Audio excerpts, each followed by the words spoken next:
Surgery करतो. Piles, fissure, फिशुला पेशंटची surgery success झालेली आहे. Modern expert with Ayurvedic. He machine आहे, याला प्रोक्टोकॅम म्हणतात. क्षारसूत्र थेरपी इन द फिशुला आणि पायलोटर सायनसमध्ये चांगले रिझल्ट भेटतात. स्पायनल एनेस्थेशियामध्ये जे करतो ते हॉस्पिटलमध्ये करतो आणि माझा जो वेल इक्विप सेटअप आहे त्याच्यामध्ये मी लोकल एनेस्थेशियामध्ये पण करतो. नमस्कार मित्रांनो, पुन्हा एकदा स्वागत आहे. आज मी आलो आहे जे माझ्या जुन्या एरियामध्ये जो देवीपाडा आहे बोरिवलीचा.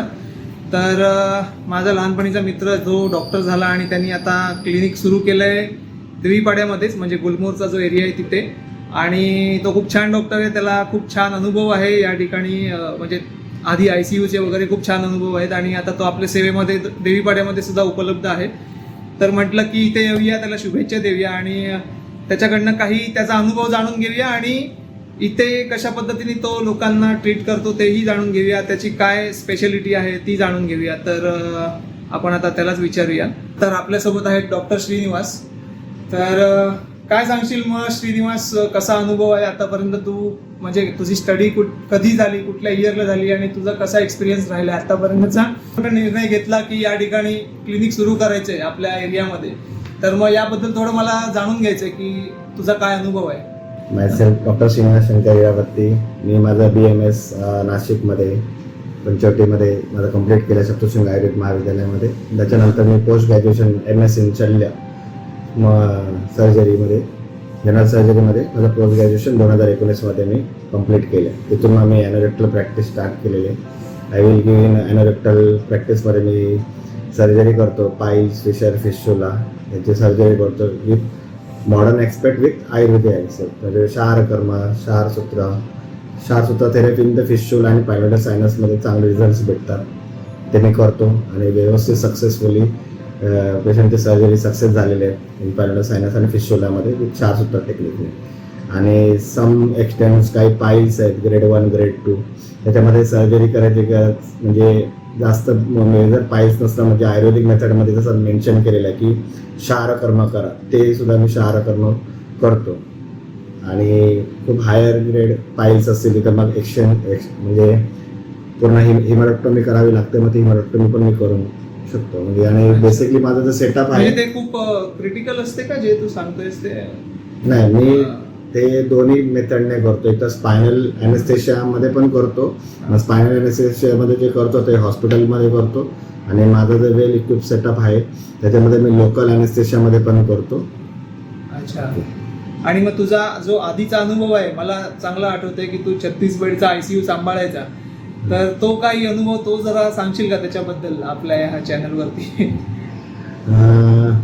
बेसिकली आतापर्यंत माझ्या क्लिनिकमध्ये जेवढे पेशंट आले विदिन आतापर्यंत जे पेशंटला स्पेसिफिक कंप्लेंट सांगतात चेस्ट पेन किंवा आहे, तर ज्या पेशंटला मी आतापर्यंत जे ECG ॲडवाइस केला ते सगळे पेशंट कार्डियक निघाले आणि त्यांच्या प्रत्येकाची अँजिओग्राफी किंवा अँजिओप्लास्टी आणि बायपास असे झालेले आहेत.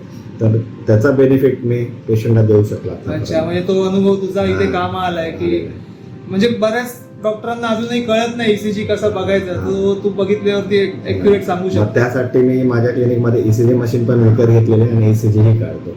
अच्छा. ECGचे चार्जेस किती आहेत तुझ्याकडे इथे? 500 घेतो. अच्छा. ही मशीन आहे, याला प्रोक्टोकॅम म्हणतात.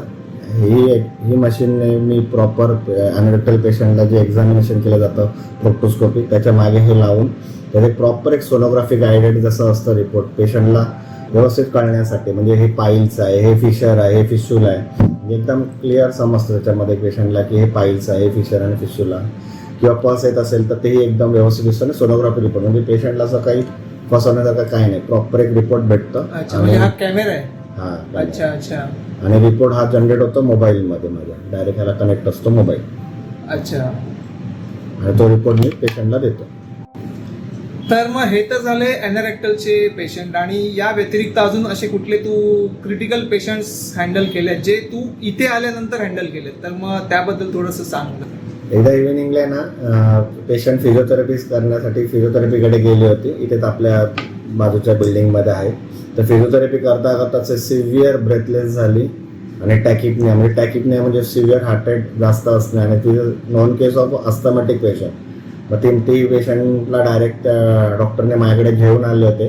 तर माझ्याकडे वेल सगळ्या गोष्टी म्हणजे ECG इन्स्टंट मी ECG काढला, तिचा BP खूप जास्त वाढला होता, हार्ट रेट जास्त वाढले होते.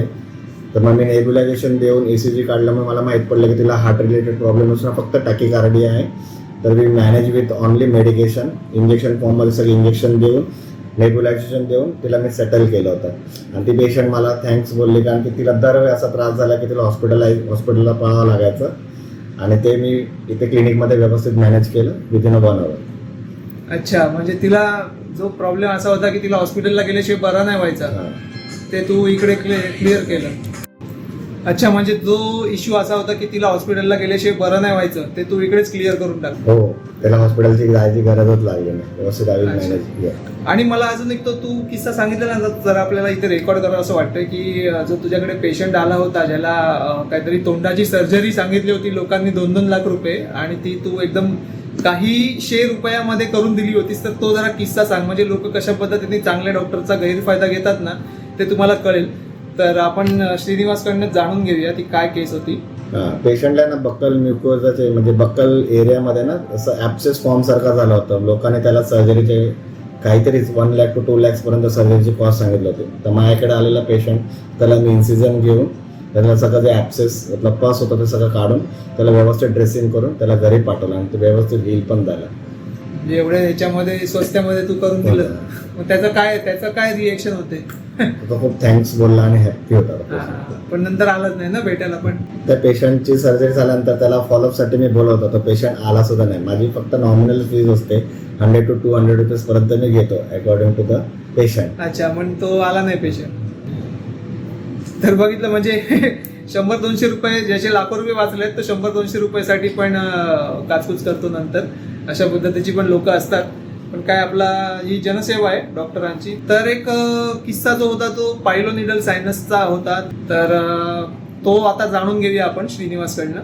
पायलोनिडल सायनस म्हणजे बेसिकली आपल्या बॅक रिजनमध्ये, सॅक्रम रिजनमध्ये खूप जे हेअरी पेशंट असतात ना, त्याच्यामुळे तिथे ना हेअर्स जास्त असल्यामुळे तो हेअर तिथे डिस्लॉज होतो आतमध्ये आणि तिथे पस फॉर्मेशन होऊन तिथे सारखं त्या पेशंटला पस येत राहतं. तर बेसिकली जे पण तर हेअर रिमूव्ह करत नाही ते पण तर कॉज जात नाही, ते पण तर पायलोनिडल सायनस हील होत नाही. त्याच्यामध्ये आयुर्वेदा मेथडमध्ये, मॉडर्न मेथडमध्ये पूर्ण एक्सक्लुजन ऑफ द ट्रॅक असं मेन्शन केलेलं आहे किंवा झेडप्लास्टी मेन्शन केलेलं आहे. पण आयुर्वेदामध्ये क्षार कर्म व्यवस्थित मेन्शन केलेलं आहे. तर पेशंटला ना मॉडर्न सर्जरी केली होती, तर 2 महिने त्या पेशंटची वूंड हील होत नव्हती.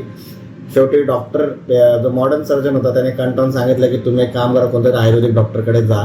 तर तो पेशंट माझ्या दादाचा मित्र असल्यामुळे तो डायरेक्ट माझ्याकडे आला आणि त्याला मी फक्त क्षार कर्म केलं आणि विदिन 1 weekमध्ये ती वूंड हील झाली. छान आहे. म्हणजे मला तर ह्याच्यातल्या गोष्टी माहिती नाही आहेत, पण म्हणजे एका मॉडर्न डॉक्टरनी पण आयुर्वेदिक डॉक्टरकडे रेफर करणे ही म्हणजे एकामेका साह्य करू अवघे धरू सुपंत असंच झालं हे आहे ना. कारण कुठूनही तो पेशंट बरा होणे हे महत्वाचं आहे. मग त्याच्यामध्ये काय आपण मॉडर्न काय नाही आयुर्वेदिक काय हे बघितलं नाही पाहिजे. तो बरा होणे महत्वाचं आहे.